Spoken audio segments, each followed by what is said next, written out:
Hello students, let us start with our new chapter of standard 8, that is chapter number 3, understanding quadrilaterals. This is the very first chapter of geometry. In this chapter what we will learn, this is the introductory session of this chapter. First of all introduction में क्या क्या पढ़ेंगे, तो भाई हमारे लिए ये geometry first time है इन द 8th स्टैंडर्ड, तो थोड़ा सा बेसिक कॉन्सेप्ट रिवाइज कर लेंगे, प्लस साथ में पॉलीगॉन जो हमारा बेसिक क्वाड्रिलेटरल है वो किसके अंदर आता है, तो पॉलीगॉन में, तो पॉलीगॉन का डीप में जाएंगे। तो सेकेंड पार्ट इज पॉलीगॉन में किसको पॉलीगॉन बोल सकते हैं, उसका क्लासिफिकेशन क्या होगा, डायगोनल्स किसको बोलेंगे क्योंकि हमें डायगोनल्स का काम पड़ेगा, कॉन्वेक्स एंड कॉनकेव पॉलीगॉन क्या होते हैं वो पता लगाएंगे, रेगुलर एंड इरेगुलर पॉलीगॉन ये दोनों के बारे में, that angle sum property for various polygons क्योंकि हर एक पॉलीगॉन्स के लिए अलग अलग प्रॉपर्टी होती है वो पता लगाएंगे। Then next one that is a sum of exterior angles of polygon, तो हर एक एक्सटीरियर पॉलीगॉन है उसके लिए एक्सटीरियर एंगल क्या क्या हो सकते हैं वो, प्लस टाइप्स ऑफ क्वाड्रिलेटरल, यहाँ से मेन हमारा पार्ट चालू होता है अंडरस्टैंडिंग क्वाड्रिलेटरल्स। तो क्वाड्रिलेटरल्स के बेसिकली 6 टाइप होते हैं जो हम नोट करते हैं, और एक है उसको हम जनरली क्वाड्रिलेटरल बोलेंगे। तो 6 पार्ट में पहला होता है पैरेललोग्राम, और उसकी प्रॉपर्टी हम पढ़ेंगे कि क्या प्रॉपर्टी से वो उस पर्टिकुलर प्रॉब्लम को हम सॉल्व कर सकते हैं। रोम्बस के लिए हम स्टार्ट करेंगे, तो rhombus is also one type of parallelogram, वो भी पढ़ेंगे। रेक्टेंगल, स्क्वायर, ये दोनों आप पहले से ही प्रीवियस स्टैंडर्ड में पढ़ के आए हो, बट फिर भी प्रॉपर्टी थोड़ी बहुत आपको एक्स्ट्रा पढ़नी पड़ेगी, तो वो यहाँ पे पता चलेगा। Same way trapezium and kite, shape का नाम शायद आपने सुना हो या ना सुना हो, बट एप्लीकेशन बेस्ड ट्रेपेजियम अगर आप देखो तो ट्रेपेजियम अगर आप कोई भी कैनाल है उसका क्रॉस सेक्शन लेते हो तो that would be trapezium shape. सामने टेबल पड़ा हुआ है, टेबल को दूर से देख रहे हो तो आपको कुछ इस तरह का दिखेगा, that is also trapezium shape.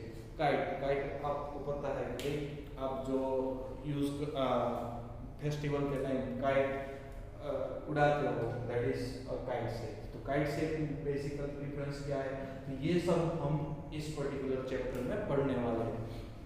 तो इंट्रोडक्शन सेशन से हम स्टार्ट करते हैं। पहला इंट्रोडक्शन सेशन में पहले तो प्लेन किसको बोलते हैं, प्लेन फिगर। मैं यहाँ पे बोर्ड पे लिख रहा हूँ that is a plane figure, yes it is a plane figure, जिसमें लेंथ और ब्रेथ हो, मतलब ये पर्टिकुलरली पेपर टाइप हो, उसको हम बोल सकते हैं प्लेन फिगर, जिसमें हाइट कुछ भी नहीं है या तो थिकनेस बिल्कुल भी 0। अब ऐसे 1 2 3 4 5 6 7 8 इस तरह से डॉट्स है, इन सभी डॉट्स को अगर मैं ज्वाइन करता हूँ विदाउट लिफ्टिंग अ पेन, मैं पेन उठाए बिना इन सभी डॉट्स को ज्वाइन करता हूँ तो इसको बोलेंगे हम प्लेन कर्व। क्या बोलेंगे, प्लेन कर्व। ओके, पहले तो हमें ये पता होना चाहिए प्लेन फिगर और प्लेन कर्व के बारे में। प्लेन फिगर मतलब क्या, जो सिंपल पेपर होता है या तो सरफेस होती है जो लेंथ और ब्रेथ पे ही होती है, बट जिसकी हाइट बिल्कुल भी ना हो उसको हम बोलेंगे प्लेन फिगर। और प्लेन कर्व मतलब क्या होता है, एक पेपर के ऊपर बहुत सारे डॉट्स है, उन सभी डॉट्स को पेन उठाए बिना या तो पेंसिल उठाए बिना अगर उसको ज्वाइन करते हैं कैसे भी करके विदाउट लिफ्टिंग ओवर हैंड, तो उसको बोलेंगे प्लेन कर्व। अगर ये प्लेन कर्व है वो फिर से ज्वाइन कर देते हैं फर्स्ट पॉइंट पे, तो उसको बोलते हैं हम क्लोज कर्व। मतलब इनिशियल पॉइंट और स्टार्टिंग पॉइंट दोनों अगर सेम हो तो उसको हम बोल सकते हैं क्लोज कर्व। अब क्लोज कर्व में 2 टाइप होते हैं, तो सिंपल क्लोज कर्व भी होता है और कॉम्प्लेक्स क्लोज कर्व भी हो सकता है। सिंपल क्लोज कर्व किसको बोल सकते हैं, इसको बोल सकते हैं, यस बोल सकते हैं, क्योंकि बीच में कहीं भी इंटरसेक्शन नहीं हो रहा है। बट सपोज इस तरह का कुछ भी ये ज्वाइनिंग हो रहा है, स्टार्टिंग किया वहां से एंडिंग किया, बट ये सभी एक दूसरे से फिर से ऊपर जाके आए, तो इसको बोलते हैं कॉम्प्लेक्स कर्व। अब हम बात करते हैं पॉलीगॉन्स की। तो पॉलीगॉन्स मतलब क्या होता है, तो polygons is polygon is made up of line segment, but खाली लाइन सेगमेंट ये दोनों ज्वाइन कर दिए तो ये क्या पॉलीगॉन हो गया, नहीं, क्लोज्ड कर्व। तो क्लोज्ड कर्व क्या, सपोज ये भी पॉलीगॉन हो गया, नहीं, close curve with simple closed curve. Simple closed curve with made up of line segment is called polygon.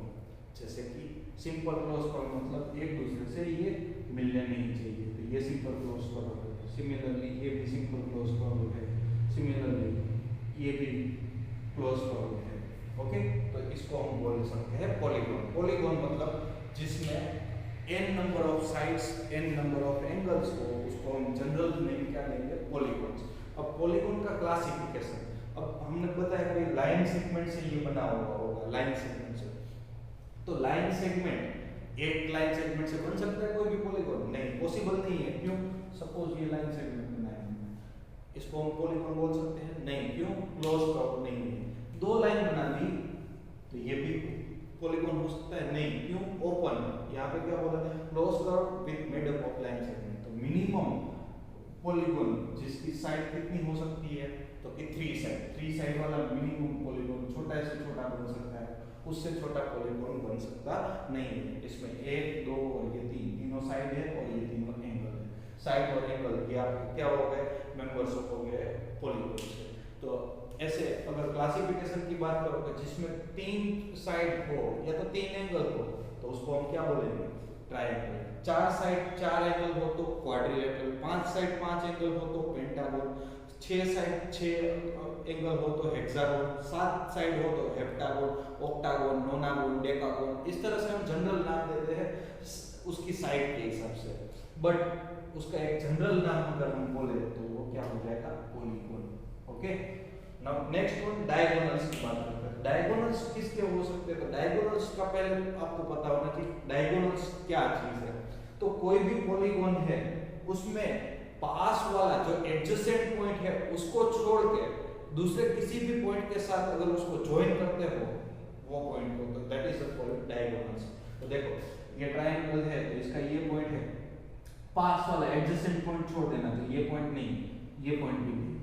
दूसरा कोई भी पॉइंट हो तो उसके साथ जो ज्वाइन करते हो उसको बोलेंगे डायगोनल। तो जैसे कि ये पॉइंट है तो यहाँ से इसको ज्वाइन करूंगा तो ये डायगोनल हो गया। सिमिलरली ये पॉइंट से ज्वाइन करो तो ये डायगोनल हो गया। तो ट्रायंगल का एक भी डायगोनल नहीं है, जबकि क्वाड्रिलेटरल के 2 डायगोनल हो गए। वैसे ही पेंटागन की बात करो तो पास पास वाले छोड़ देने, तो एक यहाँ पे एक यहाँ पे। सिमिलरली इस पॉइंट के 2, एक यहाँ पे और एक यहाँ पे। तीसरा पॉइंट है तो इसका ऑलरेडी एक बन गया है, चौथा यहाँ पे। ये है तो इसका देखो ऑलरेडी बन चुका है, एक यहाँ पे और एक यहाँ पे। इसका भी देखो तो ये दोनों बन गए हैं। तो इस तरह से हम डायगोनल इसका फाइंड कर सकते हैं। तो पेंटागन में 5 डायगोनल हुए, तो वैसे ही हम किसी भी पॉइंट्स के लिए डायगोनल्स फाइंड कर सकते हैं। नाउ कॉन्वेक्स और कॉनकेव की बात कर रहे हैं। तो कॉन्वेक्स पॉलीगॉन क्या होता है, कॉनकेव पॉलीगॉन तो जिसका डायगोनल सब अंदर की साइड होता है, diagonal lies in the interior side, ये इंटीरियर पार्ट बोल सकते हो, और ये बाहर का पार्ट है, that's why it is a exterior part. तो इंटीरियर पार्ट में जिसका डायगोनल आए उसको हम बोल सकते हैं कॉन्वेक्स पॉलीगॉन, और जिसका डायगोनल है वो एक्सटीरियर पार्ट में आए तो उसको हम क्या बोल सकते हैं, कॉनकेव पॉलीगॉन। तो डायगोनल एक्सटीरियर और एक्स के हिसाब से देखो तो सपोज ये भी एक क्वाड्रिलेटरल है, यस, और ये भी एक क्वाड्रिलेटरल है, हाँ है। देखो ये 1 2 3 4 साइड, यहाँ भी 4 साइड। इसके डायगोनल ड्रॉ करो तो ये दोनों क्या है, अंदर की साइड, जबकि इसके डायगोनल पास पास वाले एडजेसेंट छोड़ देने, तो ये दोनों ज्वाइन किए प्लस ये दोनों को ज्वाइन करते हो तो ये बाहर की साइड आया। तो जबकि बाहर की साइड डायगोनल आए तो उसको हम क्या बोलेंगे, तो कि कॉनकेव पॉलीगॉन, क्या बोलेंगे, कॉनकेव। और कॉन्वेक्स किसको बोलेंगे, जिसके डायगोनल है वो अंदर की साइड आएंगे तो उसको बोलेंगे कॉन्वेक्स। अब और एक भी चीज है, किसी भी एंगल, कोई भी एक पॉलीगॉन का एक भी एंगल 180 से ज्यादा है, that means it would be concave polygon. और हर एक एंगल अगर 180 से कम है that means it is a convex polygon. तो कॉन्वेक्स कॉनकेव के बीच का डिफरेंस पता चल गया। कॉन्वेक्स में क्या होता है, कोई भी एक एंगल भी अगर 180 से ज्यादा हो रहा है that means it would be concave, और हर एक एंगल 180 से कम है that means it is a convex polygon. Now let us talk about regular and irregular polygon. Regular polygon किसको बोलते हैं, इरेगुलर पॉलीगॉन किसको बोलते हैं। तो रेगुलर पॉलीगॉन में क्या होगा, चारों साइड एज वेल एज चारों एंगल 1 2 3 4 ये चारों साइड और ये चारों एंगल अगर इक्वल है तो इसको हम बोलेंगे रेगुलर पॉलीगॉन, और अगर साइड और एंगल इक्वल नहीं है कोई भी तो उसको बोलेंगे हम इरेगुलर। तो रेक्टेंगल और स्क्वायर की बात करते हैं तो रेक्टेंगल को हम इरेगुलर पॉलीगॉन बोलेंगे, जबकि स्क्वायर को हम क्या बोल सकते हैं, regular polygon. Why square is a regular polygon? Because square में क्या होगा, चारों side equal as well as चारों एंगल भी equal. Now angle sum property हर एक पॉलीगॉन के लिए अलग अलग होती है। उसके लिए एक फॉर्मूला है n-2 into 180 where n is equals to number of sides of polygon, ये number of sides of polygon।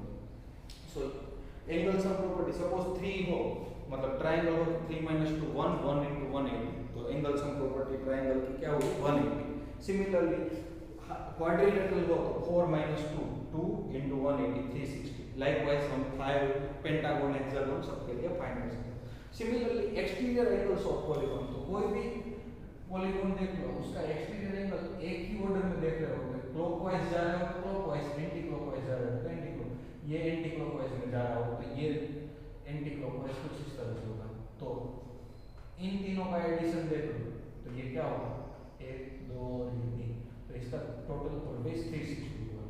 ये ऑलवेज 360 होता है कोई भी पॉलीगॉन हो, चाहे वो पेंटागन हो, हेक्सागन हो, हेप्टागन हो, ऑक्टागन, कोई भी पॉलीगॉन के लिए sum of exterior angles in order is always 360। And then after we have to talk about types of quadrilaterals. इसके बारे में हम हर एक